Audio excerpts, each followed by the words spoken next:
This reminds me of when I was working in Carrie's practice, and this was right before I left and went off to school. And he had just recently stopped taking insurance. What year was And that? oh my gosh, that would have been 2000, 2000, Wow. in between, yeah, from anywhere from 2000 to 2003, I think, in that time Yeah. period. Yeah, and it was a scary prospect Yeah. because obviously it's like we're pulling up the lifeline of the practice, right? Right. And so that first stretch of us, the office was like a ghost town. Yep. We were genuinely surprised. We thought there were going to be patients that were be coming back to us because Right. we saw their family, and for years. And what we saw was that, or what I saw was, I should say, is that when we did get that patient back into the system, it was like that model. What he had, because we dropped insurance, Carrie had the time. We as the staff had the Yeah. time to focus on that person and really make them feel like they were being taken care of. And I'm not going to lie, it was a really tough time. It was scary from my perspective, but my father, is a dynamite optometrist. My mother is his office manager, and that office does not work without her. She is an amazing businesswoman and knows how to run a practice. And they did the work. They put in the time. They made it happen and rebuilt and reinvented that practice. And so any new patient that came in there after that point, you could easily see that this was different from Yep. another doctor. That's such a honest and raw story because mine mirrors your dad's story, and I've never spoken to him about this. It's almost the time frame's the same. Mm, In about 2001, we knew the writing was on the wall. Vision plans were growing within our practice. I mean, we were busy, Matt. 6 weeks hmm booked out, and I was working hard, and we were making a good living, but we weren't happy. And just like you, we over a year of discussion, debate, and planning, we saw the potential specialty care offered, and we took the plunge and we dropped vision plans at the time. And this was about 2001. And I remember it was 2001 because of 9/11. And hmm Matt, just like you, I was disenchanted by 95% or more of my patients I thought would stay with me did not. And then 9/11 happened, and we were in a community where anthrax hit our community, Oh and yeah, my that's right. my office was a ghost town. It was like COVID-19 all over again, except it was isolated to Hamilton. But the one thing your dad and I and many other ODs out there, we never went back. Trust me, we thought of it. I don't know about Hmm Kerry, but I know I said whatever vision plan there is, maybe we shouldn't have dropped them. Maybe we gotta because that would fill up our books. But we turned lemon into lemonade.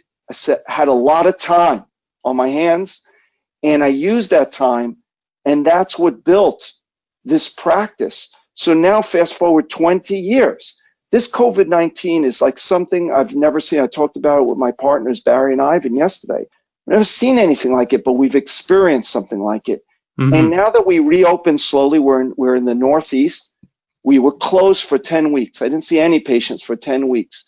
We opened in June. Now it's July something as we're taping this. Our July beat out last year's July. Unheard of. Huh. Why? Because we laid the foundation. We didn't go in the dark. We knew, spend the time with patients, communicate with patients. So as things opened up, people did come back with a vengeance. And that's why I want to encourage everybody out there.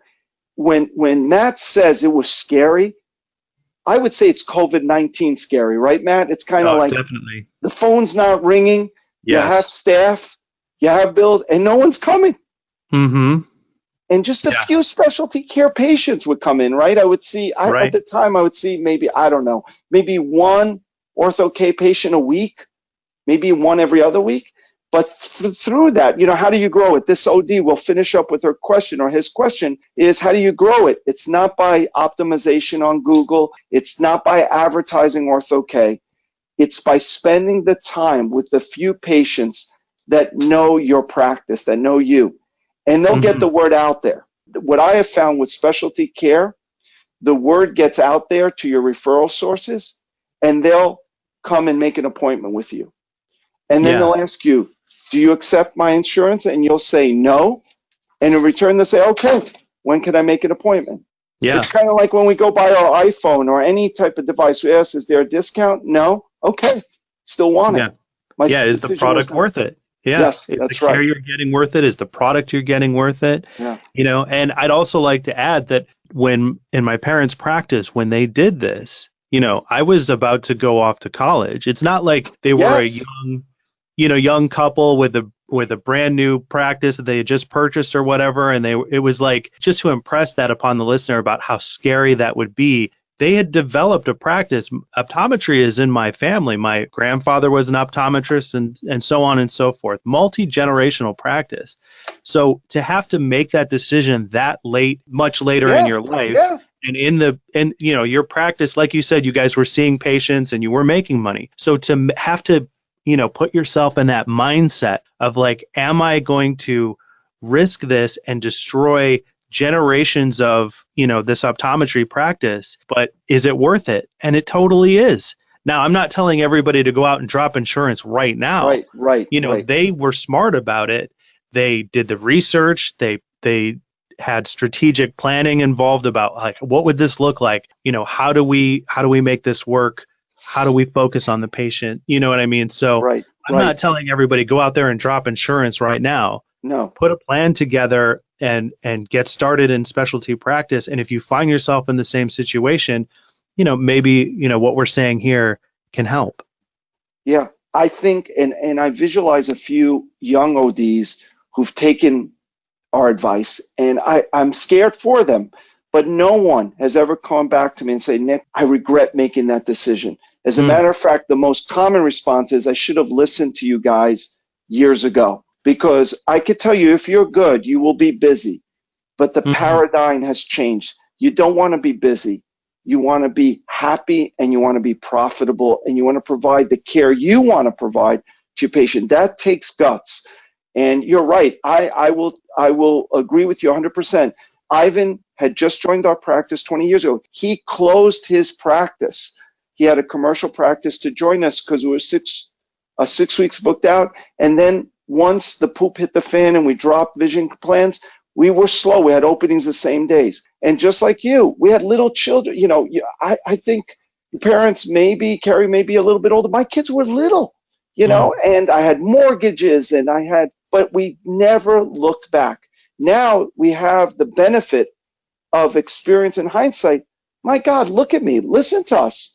We're 20 years later, and we're just endured another crisis, and we're ready to endure another one, God willing, in a few years. They're just part of life. They're part of practice. Right. But I could tell you, we have our destiny in our hands, for lack of a better word. I feel a lot better now than being an insurance-based practice and being told basically how much I can charge and being audited and being all this thing, where now I could focus on the things I can control. Right. Wow. Yeah, definitely. Yeah. Well said.